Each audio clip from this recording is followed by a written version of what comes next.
করে শোনো আমার কথা, কেন বলনি? আমার কথা কেন?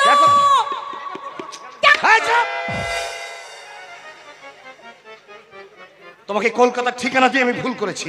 অনির্বাণ, তোর আজকের ব্যবহারে আমি তোর উপর সন্তুষ্ট হতে পারলাম না। সমাজে বীরেশ্বর বাবুর একটা নাম আছে, পরিচিতি আছে। এই একটা মুটিকে না আদর করে চেয়ারে বসে কোথাকার একটা জঙ্গলি মেয়ে তোর সঙ্গে সে সম্পর্কের দাবি নিয়ে এই বাড়িতে এসে উপস্থিত হয়েছে। সি সি সি সি। এই, ও আমাকে জঙ্গলি বলছে। জঙ্গলি বলেছে, বেশ করেছে। এই দেখছো না, এসব বাঙালি হয়ে হাতে লাল নীল মদের গ্লাস নিয়ে দাঁড়িয়ে আছে, তার মধ্যে বলা নেই ক নেই, বানিয়া বন্ধু করতে করতে এসে ঢুকে পড়েছো। এটা তোমাদের গ্রামের সমাজ নয়। এই সমাজে প্রাণ না থাকলেও প্রাণের ভরং আছে।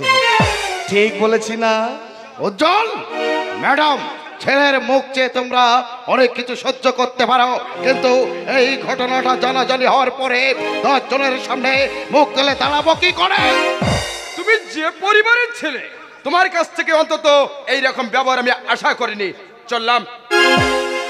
অনির্বাণ, আজ থেকে তুই আমাকে আর বন্ধু বলে পরিচয় দিস না। নিপুণ শোন, বেটার ছেলে হে, এমনি করে তুমি মা বাপের মুখে চুন কালামে মাখাবে এ আমি ভুলেও ভাবিনি। আমার আগেও কিন্তু একজন মা বাবার মুখে চুনকালি মাখিয়েছিল। আমি যদি সেই দেখা দেখি একটু মাখাই তাহলে দোষ কোথায়? বৈশালীর সঙ্গে যে তোমার বিয়ে হবে তুমি জানতে? আমি না জানলেও আপনারা তো জানতেন। বৈশালী মতো একটা শিক্ষিত মেয়েকে উপেক্ষা করে তুমি এখানে একটা পাড়াগার একটা জঙ্গলি মেয়েকে। দেখুন, ভালোবাসা কখনো শহর পাড়াগা বিচার করে হয় না। আপনি গ্রামে জন্মে ভালোবেসেছিলেন শহরের মেয়েকে, আর আমি শহরে জন্মে ভালোবেসেছি গ্রামের মেয়েকে। নতুন কিছু তো করিনি। বৈশালীর সঙ্গে তোমার বিয়েতে আপত্তি ছিল, আমাদের আগে বলনি কেন? তাহলে এই অনুষ্ঠানের আয়োজন আমরা করতাম না। বিয়ে বলুন, অনুষ্ঠান বলুন, কোনো কিছুতে কিন্তু আপনারা আমার মত নেননি। মদ নেননি। মদ যখন নেয়নি তখন মাকে সার পথ দেখিয়ে দাও। হত্যা কথা বলেছে দিদি, ওই যে ভাগ্যে জোরে জোরে বলেছে, এই জন্য অনেক কথা শুনতে পেয়েছি। তাই আজকের এই ঘোষণার জন্য সবাই যদি তোমার সঙ্গে সম্পর্ক ত্যাগ করে, তোমার মামাই থাকবে ভাগ্যে।